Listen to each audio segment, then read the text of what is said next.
us badly too. But what made it more complicated was the fact that he would be nice, but then at the same time, a little later, be hard on us. It was just a jumble of emotions, kind of like a mental game that you get in basic training. But in this case, it's your father who's doing that to you. I doubt he was playing mind games with us, but it was just a constant reinforcement of things, you know? My father would get very angry at us sometimes when we didn't do what he would say. Mr. Castillo, I'm sorry to interrupt, but what do you mean when you wouldn't do what he'd tell you to do? Well, all right, I'll give you an example. For example, one time, I remember he would always tell us to, whenever our stomachs would hurt, to take a towel, put cold water on it, and put it on our stomach so then the pain would recede. He didn't want us to take medicine and all that. And yeah, we do that sometimes, but he would force us to do that sometimes also when our stomachs hurt. You know, he would force us to do it. You had to do it. You know, you had to do what he told you. It was his way or the highway, just like the drill sergeants told us. It's my way or the highway. So that was my dad's mentality. It doesn't matter if he was right or wrong. You just had to do what he would tell you to do. It's that simple. He didn't want any rebellion. He didn't want rebellious behavior. He didn't want opinion. You just had to do what he told you to do. And it was very hard for me to live with that. I was a young kid, and he would constantly be the macho guy. You know, he would tell us always what to do. He would tell my mother what to do, and we were powerless to stop him. Because what could I do? I was just 7 years old at the time. And sometimes he would hit my mother. You know, not that hard, but he would pull her by the hair, and he would hit her sometimes in the back or her hand. He was very smart, you know, on how he hit people. He wouldn't punch them or anything like that. He was smart. I don't know if it was intentional or if that's just how he would discipline us. He would discipline me like that. He would hit me in the back, in the head, with his knuckles, sometimes with a belt, sometimes with a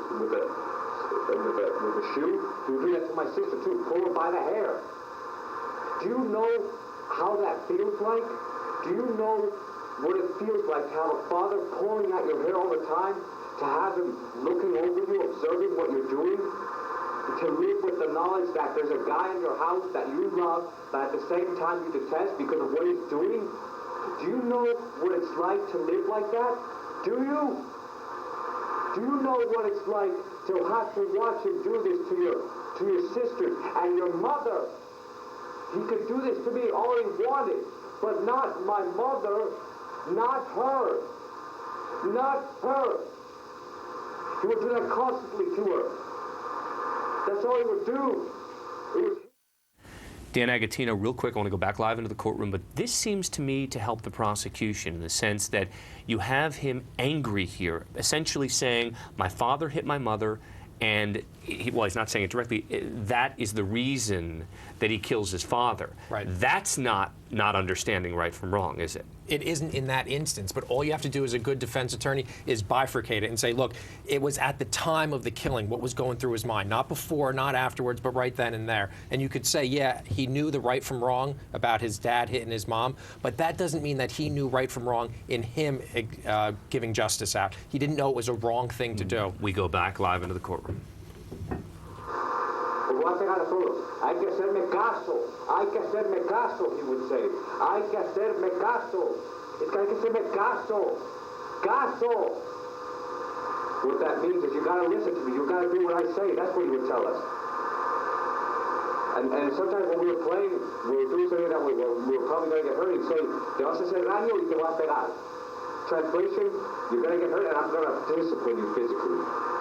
Do you realize what that's like? Do you know what that's like to live through years of it? Years, and we were afraid to tell him to stop. And he never changed. He never saw the pain that we had when we cried when he would do this to us. Or when my mother would have panic attacks, he wouldn't warm up. He would just go insane.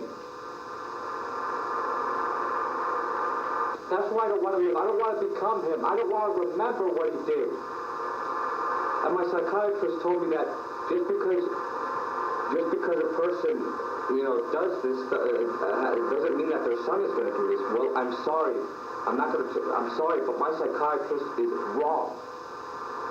Because my father's father, my grandfather, was like that with my father.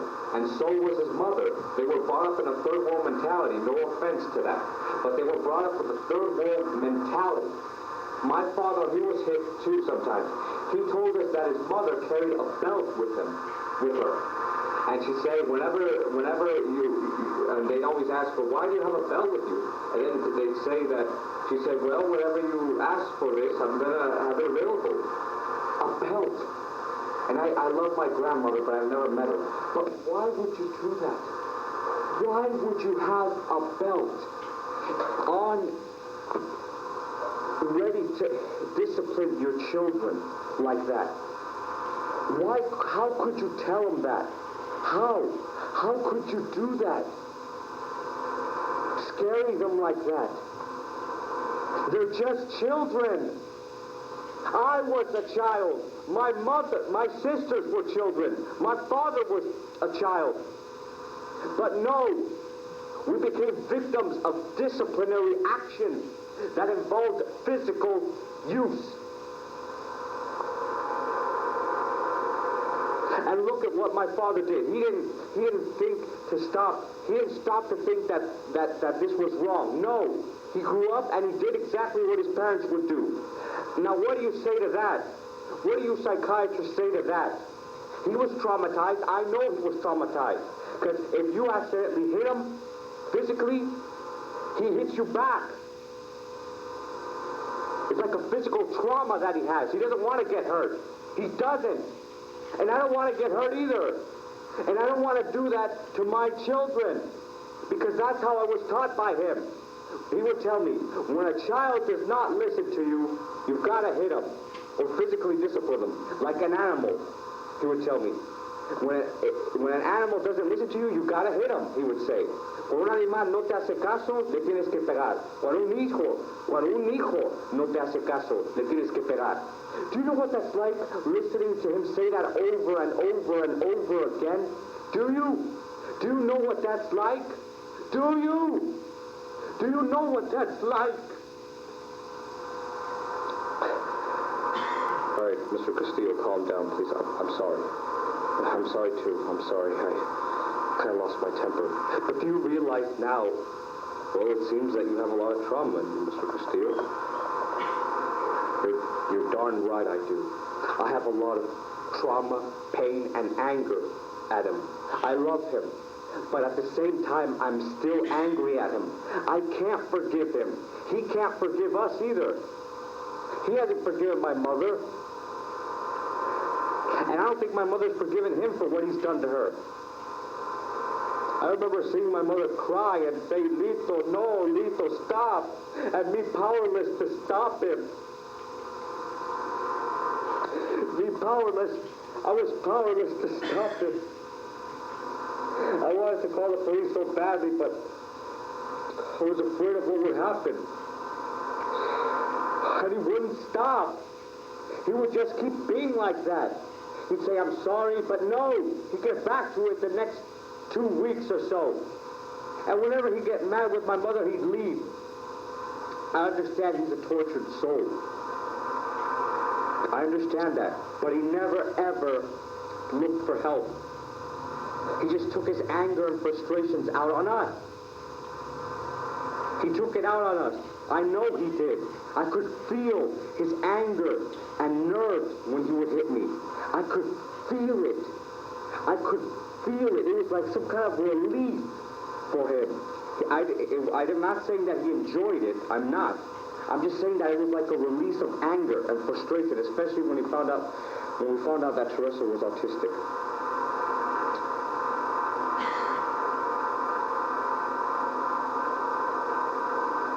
So there you go, detectives and psychiatrists. Now you understand why I did this.